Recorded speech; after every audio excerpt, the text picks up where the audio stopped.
学习系列：成功学习英文的10个纪律。嘿，大家好，欢迎来到今天的深度解析。今天我们要聊的东西，真的可以直接拿来用在生活上哦。请你先在脑海里想象一个画面，每天早上你睁开眼睛的时候，都像是一张全新的空白画布，对吧？而你手里正握着一支画笔，这支画笔代表什么呢？就是你每一天的选择。你早上的每一个小举动，脑袋里闪过的每一个念头，其实都是在往这张画布上添一笔色彩。我们今天要来拆解的，就是马云曾经分享过的10个超实用日常纪律，来看看怎么用这每一笔画出专属于你的成功蓝图。说到这，大家心里一定都有个疑问：成功的秘诀到底是什么啊？老实说，每次有人问这个问题，我们心里多少都会期待听到一个超复杂、超神秘的答案，对吧？我们总觉得，哇，成功一定需要什么惊人的天赋啦、无敌的好运啦，或者是要有一大笔钱。但如果我告诉你，真相其实比你想的还要简单超级多呢？所以啦，最关键的一点来了，马云曾经从一位智者那边听到一句话，并且深深记在脑海里。这句话是这样说的：成功真的就只是每天坚持做好几个简单的纪律，相反地，失败也不过是每天不断重复几个小小的错误而已。你听懂那个意思了吗？这告诉我们啊，决定你未来的绝对不是什么一步登天的惊人创举，而是你日常生活中那些，也就是那些看似微不足道的小行动啦。为了把这10个纪律变成真正的行动，我们把它们整理成4个简单的阶段。第一，掌握内在力量；第二，管理日常资源；第三，与世界连结；最后，从一个习惯开始。好，那我们就直接进入第一个部分，掌握内在力量，也就是建立你的内在基础。你知道34这个数字背后有个多震撼的故事吗？当马云刚创立阿里巴巴的时候啊，他为了找资金，总共拜访了35位投资人，结果你猜怎么着？整整有34个人拒绝了他。没错，34个。有些人甚至当面嘲笑他，说他的想法根本天马行空，绝对行不通。但他有没有就这样被打趴？完全没有，这就完美诠释了真正的态度。态度不是要你戴上面具假装一切都很好，也不是逃避问题，而是当你被拒绝、遇到挫折的时候，你选择怎么回应。你是不是能停下来问问自己，我可以从这次经验里学到什么？这才是决定你未来能走多远的关键哦。遇到挑战的时候，我们脑袋里通常会出现2种完全不同的声音。我的英文不好，这就是所谓的固定型思维。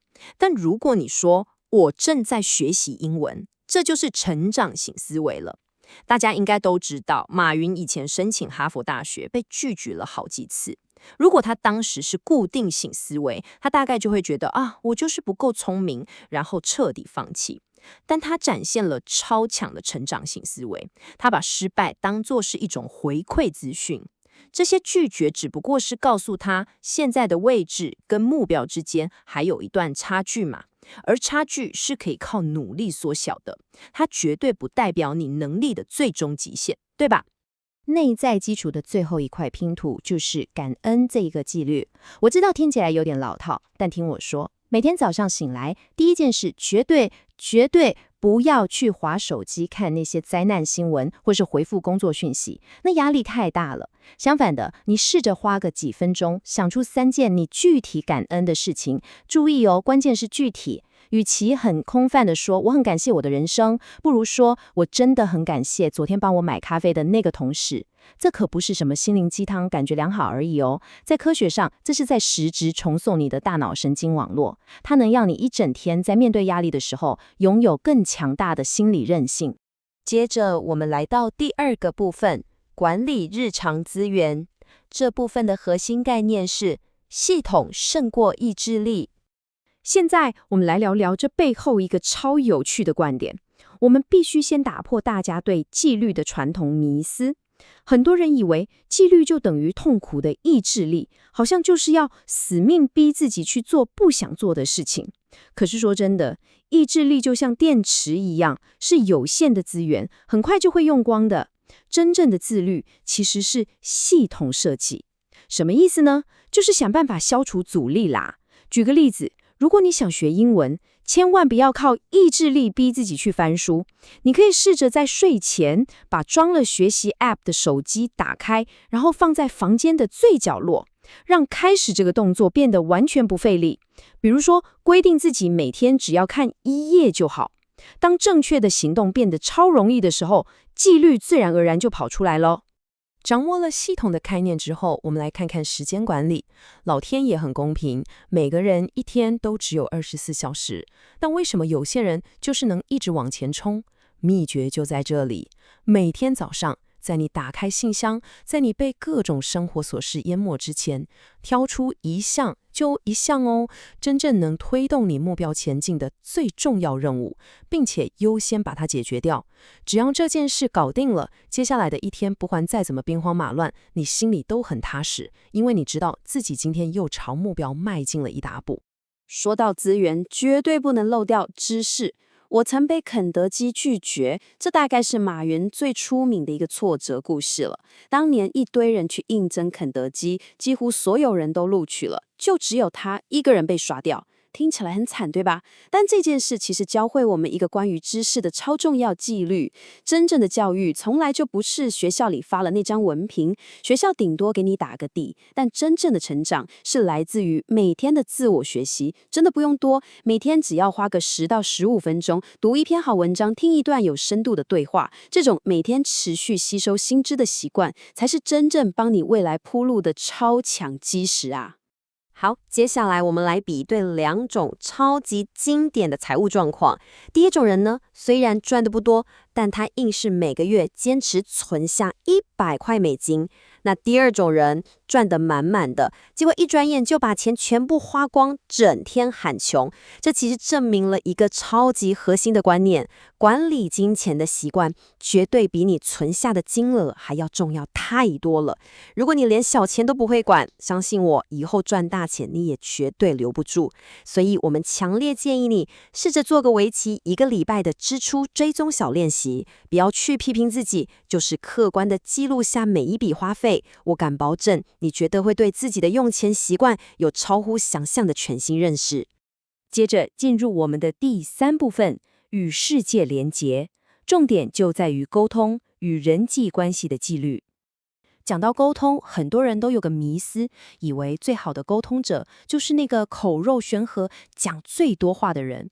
但事实刚好完全相反，最顶尖的沟通者其实是最好的倾听者。你可以回想一下，在平常的对话里，你是真的在听对方讲话背后的情感，还是你其实只是在等待发言，脑子里早就开始疯狂盘算下一句要怎么反驳了？真正的倾听啊，是把手机放下，给对方100%的注意力，去好好感受对方字里行间的情绪。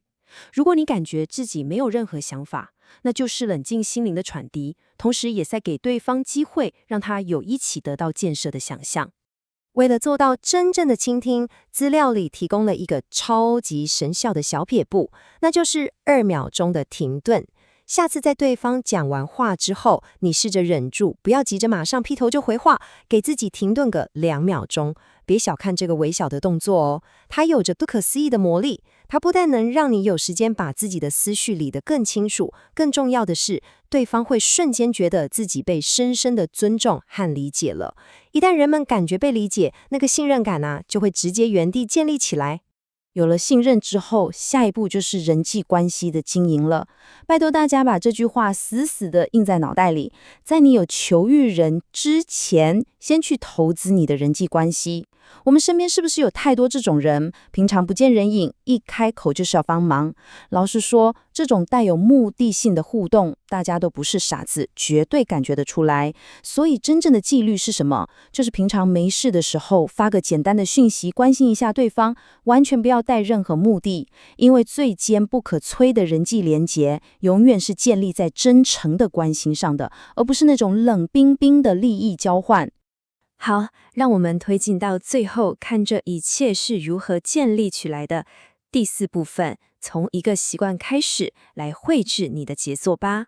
现在我们把这10个纪律一口气全部摊在眼前，哇，看起来超级丰富，对吧？但请你先深呼吸，听我说，千万不要试图在明天早上睁开眼睛的时候，一口气挑战做到这全部10件事。如果你真的这么做，我跟你保证，这绝对是通往放弃的最快捷径。我们人类的大脑真的没办法一次处理这么剧烈的改变，那只会让我们觉得压力山大，然后马上举白旗投降。所以，通往成功的真实路径到底长怎样呢？其实是这样的：第一天，你只需要从清单里面挑出一个超级无敌小的习惯就好。对，就一个。